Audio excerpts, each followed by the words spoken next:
আসসালামু আলাইকুম everyone, informative news চ্যানেলে আপনাকে স্বাগতম। অন্তর্বর্তীকালীন সরকারের উপদেষ্টাদের মধ্যে দপ্তর বণ্টন করা হয়েছে। প্রধান উপদেষ্টা ডক্টর মোহাম্মদ ইউনূস এই দপ্তর বণ্টন করেন। আজ শুক্রবার মন্ত্রিপরিষদ বিভাগের প্রজ্ঞাপনে এ তথ্য জানানো হয়। প্রজ্ঞাপনে বলা হয়েছে, এ আদেশ অবিলম্বে কার্যকর হবে। প্রধান উপদেষ্টা ডক্টর মোহাম্মদ ইউনূস তার হাতে ২৭টি মন্ত্রণালয় বা বিভাগের দায়িত্ব রেখেছেন।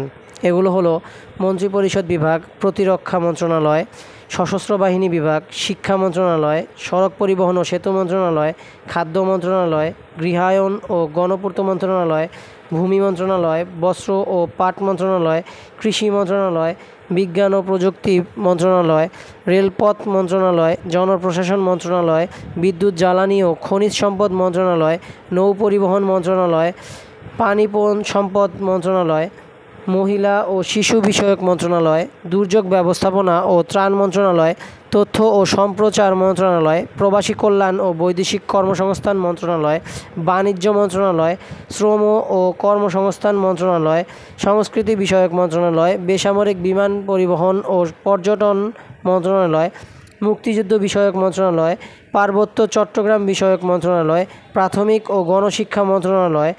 উপদেষ্টাদের মধ্যে যেসব মন্ত্রণালয় বণ্টন করা হয়েছে সেগুলো হলো: সালেউদ্দিন আহমেদ অর্থ মন্ত্রণালয় ও পরিকল্পনা মন্ত্রণালয়, আসিফ নজরুল আইন বিচার ও সংসদ বিষয়ক মন্ত্রণালয়, আদিলুর রহমান খান শিল্প মন্ত্রণালয়, এএফ হাসান আরিফ স্থানীয় সরকার পল্লী উন্নয়ন ও সমবায় মন্ত্রণালয়, তৌহিদ হোসেন পররাষ্ট্র মন্ত্রণালয়, সৈয়দা রিজওয়ানা হাসান পরিবেশ বন ও জলবায়ু পরিবর্তন মন্ত্রণালয়, শারমিন মুর্শিদ সমাজ কল্যাণ মন্ত্রণালয়, এম সাখাওয়াত হোসেন স্বরাষ্ট্র মন্ত্রণালয়, আফম খালিদ হোসেন ধর্ম বিষয়ক মন্ত্রণালয়, ফরিদা আক্তার মৎস্য ও প্রাণী সম্পদ মন্ত্রণালয়, নূরজাহান বেগম স্বাস্থ্য ও পরিবার কল্যাণ মন্ত্রণালয়, নাহিদ ইসলাম ডাক টেলিযোগাযোগ ও তথ্য প্রযুক্তি মন্ত্রণালয়, আসিফ মাহমুদ সজীব ভুঁইয়া যুব ও ক্রীড়া মন্ত্রণালয়।